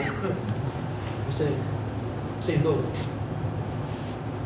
Yeah, that holds water because even the board in the last plan looked at Dodd as a swing school. Like, so if Chapman were to be knocked down and rebuilt, the kids were there for 4 or 5 years. So it does have the space to accommodate something like that. I don't personally know what the enrollment would look like in terms of number of students if we had all K through 5 there. If in this space, that's something we should look into. Oh, It's you're part of our saying own for projection. all? I wasn't saying for all. I think, Oh, I'm sorry. I I think thought I it looked at some was- numbers, oh, we okay. could fit 2 of the Yeah. Oh, I see schools what you're saying. there Yeah, yeah, currently. I got it. If you were going to have a 6 through 8 Yeah. Sure. school. I think we also need to pay some attention to whether we're committed to a new facility of 6 through 8 versus not doing that and what that does to our plan. That's critically important because whichever avenue you go down, I think it's going to open up different opportunities or provide restrictions. So I think this committee has to start to really vet that issue too. We've heard if you don't do the 6 through 8, that you might not get the consolidations that you need of buildings. I don't know if that's true or not. But in the same token, if you don't have to build a new building, you know, there are those that think if you're going to modernize it, you really need to lead with your high school. You know, if you're really concerned about property values and everything else, a lot of people are looking at the quality of the high school first and foremost. I'm not suggesting anything here, other than it's food for thought that this committee needs to focus on. And so I think that 6 through 8 decision is critically important, and I think honing in on what we can tolerate and how we can tolerate the financials are the 2 most important issues, as I see it now. So we Respond to that, when we were on our tour, we had those discussions with the schools we went to, and they are, I think all of them we saw were 6, 7, and 8. And the reason they felt that was important was that the curriculum now is based on 6, 7, 8 curriculum, and they felt that it was better to keep them separated, although there has been some talk and some concern about having 5 and 6 in a separate building. There were some school systems that looked at that as an option, having a school K through 4, a school that was just finished in 6th grade, academy or whatever, and then your 7, 8 is the middle school, and then your high school. That seemed confusing to me. But the concern expressed on, and I can't remember which school we were at, that said the parents were concerned about having 6th graders on the bus and stuff with high school kids, and their social development was a concern. And their school system decided that why was that different than having a kindergartner and a 6th grade in the same school building? So those kinds of things were discussed, and I believe all the schools we looked at were 6, 7, and 8. Is that, am I right about that? Is there one of them that was? No, I think they were all 6, 7, 8. Yeah. And they decided to go there because of the curriculum and the way the education programs were being promoted. There are 7, 8 schools out there. I know, and there are some schools. I worked in Glastonbury. I'm working now as a consultant at Canton that have a 5, 6, and then a 7, 8. We did ask the staff as we went around to all the schools, and almost unanimously, there were 2 teachers who happened to be parents who like to keep their 6th grader at the elementary school. Other than that, unanimously for all the educational reasons, the middle school, DOD people, and all the elementary teachers stated that they really felt the 6th grade needed to be in with the 7, 8, that was a sensible combination, and for all the things that Sylvia talked about in terms of the new state standards and science and social studies and everything else that are written as 6, 8 standards. I think in the end, there are school districts out there that achieve fine at 6, 8 schools and at 7, 8 schools. We have to decide what we can afford. If we can come up with a plan that works, I guess we prefer to see the 6, 8. So Rich took a lot of exactly what I was going to say in those tours. We went and talked to the teachers. It was overwhelmingly 6, 7, 8 belong together for programming reasons. And I do understand doing high school first. You get a lot of publicity, you get a lot of momentum with that. But I think where you're going to get those efficiencies and costs is being able to move the 6th graders into the 7th, 8th grade middle school. That way you can free up some space in the elementary schools and be able to shut some things down possibly. And I know at one of our meetings, I think it was at Don, we talked about the possibility of using space at Doolittle. Doolittle has a lot of acreage, and it might be possible to build something there and then go back and use Dodd for the kids that are Doolittle, kind of flip-flop them and redistrict possibly. I think that the fact that we get so many efficiencies with being able to move the 6th graders up is what's going to help, curtail some of the cost. Is there another hand on there? Yeah, this question's more for Jeff. Like, when did the curriculum change for 6th grade, kind of being grouped as 6th, 7th, 8th grade? How long was that done? I think it's been a gradual over like the last 10, 15 years. It wasn't like you can say when Common Core came in, that's when it happened or anything like that. It's been kind of a gradual transition over the last 10 to 15 years, but it's definitely much more now so than it has been where you see curriculum design, resource design, that all starts like 6 through 8. So do you think it would be safe to say though, that it's a moving target, right? I mean, the 7th, 8th grade was good together before. Now it's 6th through 8th grade. Yeah, 10 years from now, it's going to be 5th through 8th grade? Again, to look at 7 through 8 and 7, 8 now, it's not like the end of days. We don't have all these students failing out of middle school because we have a 7, 8 configuration or something like that. But I think when we look at students developmentally and when we look at instructional design now, maturity 6 through 8 is preferable. But there are a lot of things that are preferable that don't happen. It's a preference, not an absolute. So my point just being, I don't think we should build for what the target is now. We need to build for what the target is going to be over the next 25 years of life of the school. So if it is going to be a 5th grade included in there, we've got to plan for that. And that's a bigger building. That's a second high school. It's 4 grades, 3 grades. 4 grades. 4 grades. 4. 4. It's late, after 9. Financially, it's going to be extremely important, as Rob has said, as to what we can afford and what's the best way to use our dollars.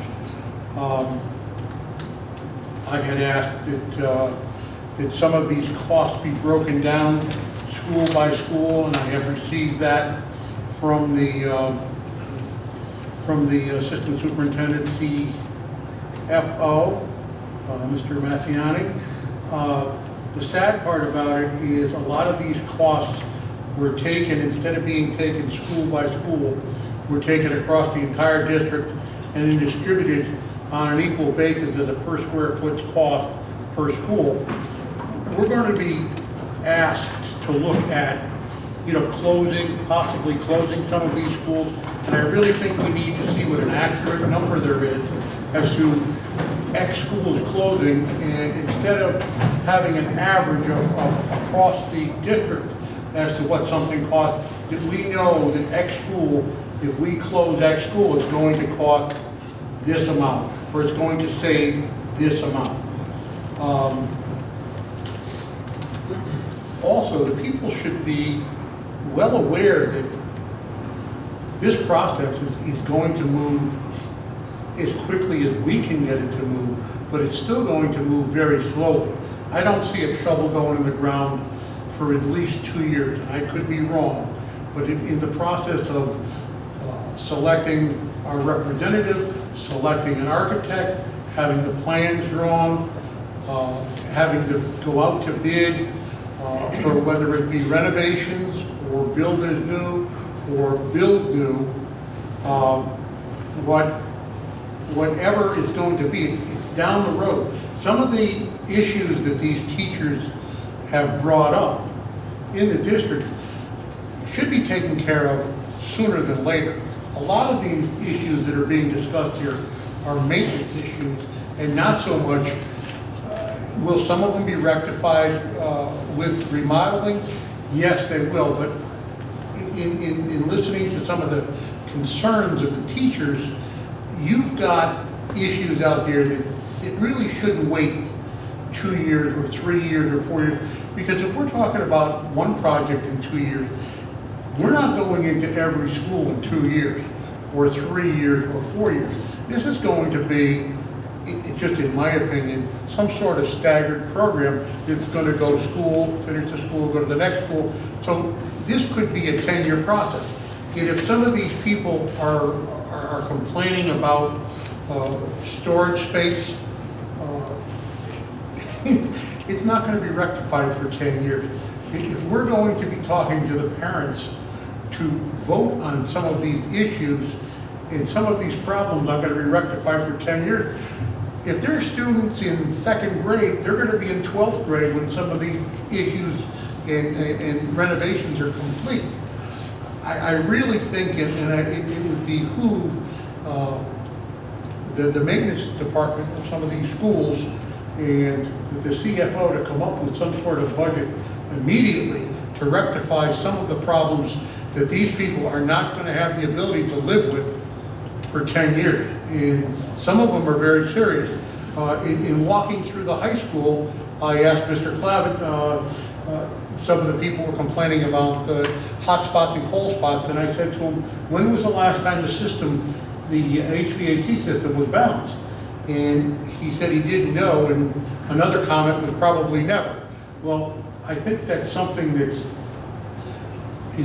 I don't want to say it's inexpensive, but it's something that could rectify some of these situations immediately by something as simply as balancing your HVAC system.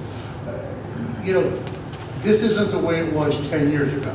We have the ability today, if there's an issue that can't be rectified in some of these classrooms, in what's called ductless systems, whether it's heating or cooling, we can put a ductless heat pump in these classrooms very quickly and very economically, and have that classroom maintain a certain temperature. Sometimes the teachers have to understand that some of these temperatures are going to vary. There's anticipators in all your thermostats, so there's going to be a variation of 4, 5, 6 degrees. And if they're complaining about that, maybe a little balancing will help. If not, they just have to understand that these thermostats aren't a computer and they don't maintain a certain temperature in the classroom at all times. Again, in going out and reviewing some of these schools. Unfortunately, Guilford High School was absolutely drop dead gorgeous. I wish I had never seen it. It was gorgeous. It might be a place to start. It might not be. But before we can start any type of remodeling or renovations, we really need to know what our total budget is going to be. We have a starting point with the last school survey that was done 4 years ago. So we know that approximately at that point what these schools would cost to renovate. So we do have a basis. And from there we're going to have to decide and prioritize what we're going to do with these only after in my opinion, that we've received, we can afford $5 million, we can afford $10 million. We have to start someplace. We might be able to afford $25 million and have to split it amongst all the schools, and we're going to get very little done. But we do need a number before we can proceed. And I think just, I mean, you're right, Matt, there's a lot of issues that need to be resolved before they come around, but I mean, that's what our capital budgets are for in terms of what, in my mind, the Board of Ed capital budget is to address some of those, all of those things as best we can, separate from any plan that this group puts together. Yeah, Matt's got a couple good points. This reminded me of something back in 2017, I think, when the board presented, rushed away the long-term plan. There was a follow-up presentation. I don't know if it was actually a presentation, but I do know at the time the town manager, Ms. Malone, did get some information, Ms. Messiana, that the board had, which talked about what the projected savings would be if you did a new middle school, whether it's headcount, whether it's home health maintenance, and there was a number that was broken up by year. I think it's worthwhile for this group to see that, and I'm not sure if Ms. Messiana is comfortable presenting that, but it was presented before. I don't think it's been really spent. It might help you, this group, understand if the middle school is done, what the board is thinking in terms of cost savings. I think that also helps you understand some of the things that there's some schools that might get put off. What we're doing, I think it's probably a financial piece you want to know. Projected savings for a new middle school, what would not get done in school, we say. The second part is, three things, not very good. Matt said there's a baseline from the last facility master plan of about $433 million. That was building all that's new. But there were other options in there for each school, which was renovate as new, new in place, and new. It might be worthwhile to see the other options. So there was costs associated with renovating Highland as new in place, Chapman's in place. I think it was under $300 million for all schools. So there's some things that, again, it may be a little dated, but you can see, for example, if we didn't do a 6th grade middle school, and in that new middle school, there was dedicated areas for science labs, world language labs, technology labs, math labs, to accommodate those 3 grades. But if you didn't do that, the board still feels we need those at the schools. So whatever elementary schools do remain, you're gonna have to look at space to accommodate those things. And it'll be good to know, okay, if you were to do that, what would that cost? Is there space at school? So I think some things we can work with, but I strongly recommend at some point in these meetings that we get that presentation, Ms. Messiana, on what we thought the cost savings would be to help offset some of the school costs. And maybe I'll work that into Mr. Scott's numbers at some point. Mr. Caragini? Yes, sir. I just wanted to mention that I can make that presentation. Those 2 cost estimate savings models are actually uploaded on the shared drive. They're dated 12/7. I think 2019 is when I uploaded them. So if you want to get a start looking at that, you can. And then we can take it up on, whenever it's on the agenda for the next meeting or the meeting following. Would you give me a hard copy of that, please? Thank you.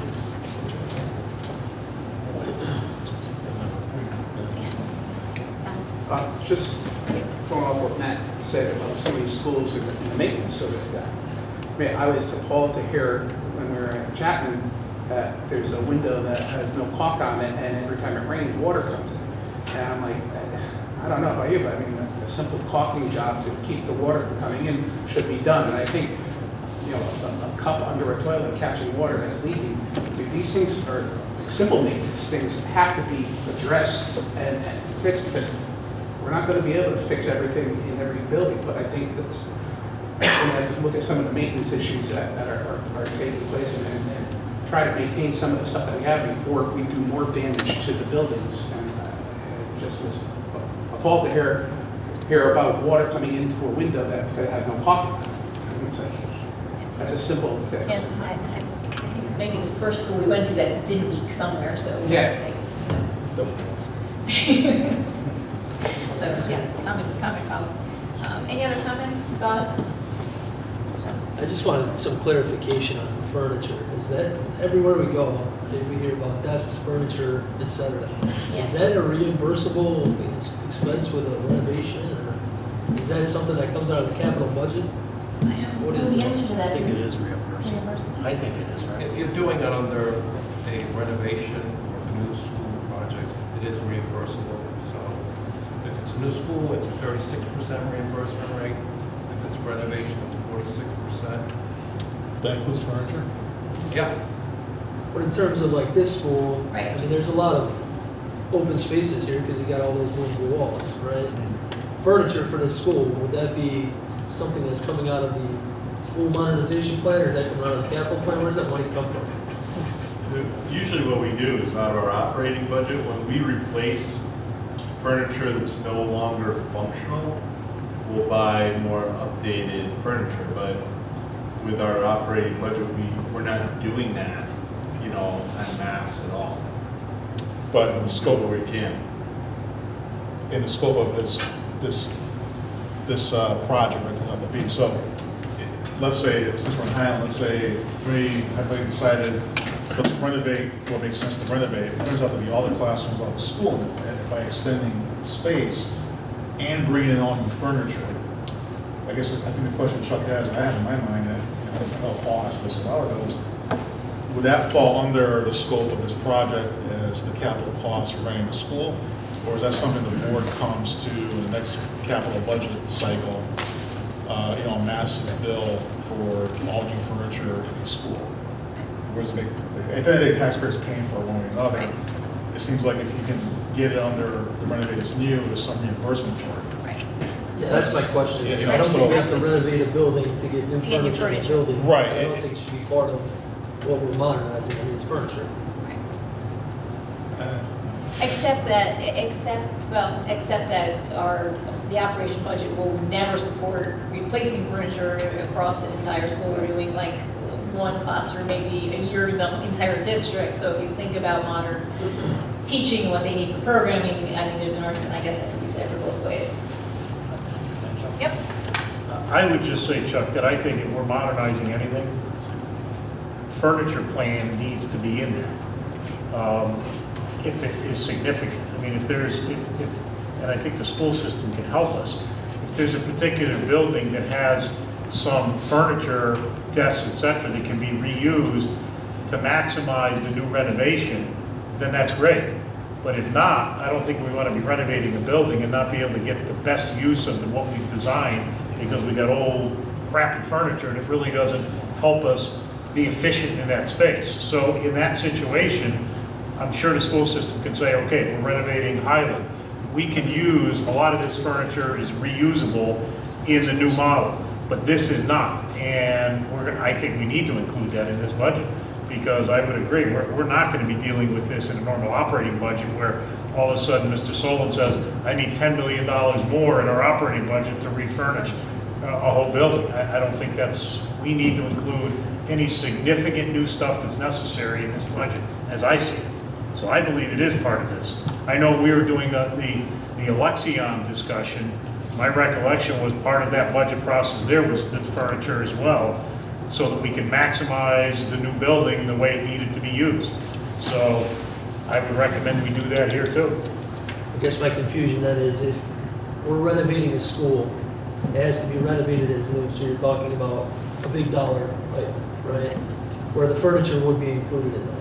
But if you take a space like this, or even some of the stuff we saw at Dodd, or 2 classrooms had new furniture, and they couldn't get it for the other 30 classrooms, or whatever it might have been. Is just getting new furniture, I think, would help some of these spaces in Right. terms of their limits of the existing space a lot. Is But it that, won't be reimbursable. is that a line for item as far as actually done. modernization for Highland on its own, or would it have to be included with the building? I think if you're going to, as each school gets categorized as build as new, try and likely renovate as new, or renovate in place, where the options are, or abandon, I think you have to leave options. Any school's going to be a wholesale renovation, where you're going to, I mean, if you're going to expand classrooms, take any space, the furniture's not there for the entire school, I agree with Robbie, that's going to be part of the project. If the committee decides that, hey, you know, we're not going to touch Highland, it's in decent shape, let the board prioritize a list of maintenance things that has to get done for that school. They're not big ticket items, maybe those expenditures are small enough for furniture where it falls in the capital budget process. But I can't imagine we would touch a school, majority of a school, about spaces, and not include furniture as part of that reimbursable expense. But I think it's a small item, I don't get it. I don't know. We'll see what the owners represent, they're gonna have some experience with this. I'm curious to see what the schools you visited did. Am I naive, but isn't part of what our job that we're asking our owner's rep to do, to use their professional expertise to advise us on those kinds of things, because they're familiar with those, what's the reimbursement rate for different items and so forth. So we're circulating those questions among us, which are good questions to have, but I would think, maybe I'm naive in this, but I would think once we have an owner's rep, we would say, you're the owner's rep, help us here. That's why we're employing him. How do we determine whether it's capital expenditure, whether it goes into a renovation?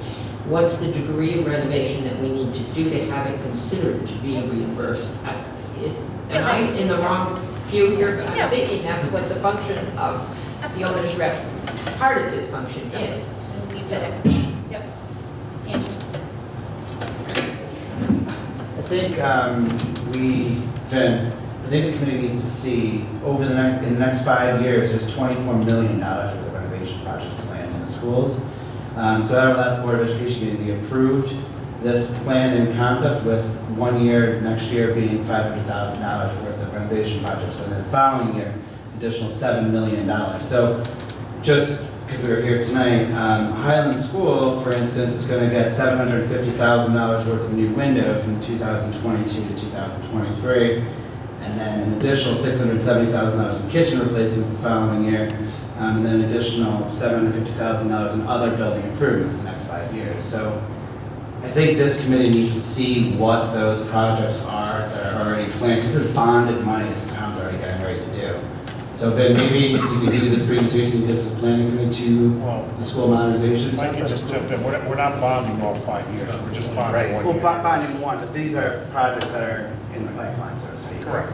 So it's important to know about them so that we can plan appropriately, but we're not bonding anything other than year one. Right. So my point is it can change. As you do the work, as this committee does its work, obviously that can change because that money's not going to be bonded.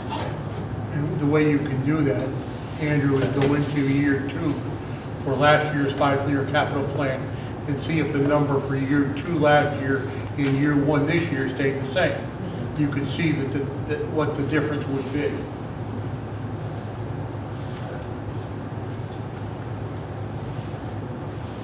Any other comments? I think it's a good dialogue. I think we should continue to talk about our options, and I will work with staff to see what else we can do to get a better handle on the finance and see what we can best do to help us with looking at that more closely. But I just do think it's helpful to continue to have these dialogues, because we're going to need to start to think about what we really want to do. Right? So the owner's rep is definitely going to help us and guide us, but they're going to also want to know where are our priorities. So that's going to need to come from us. So. All right, well, if there is nothing else from anyone around the table, I would entertain a motion to adjourn. So moved. Second. Peter, thank you. We are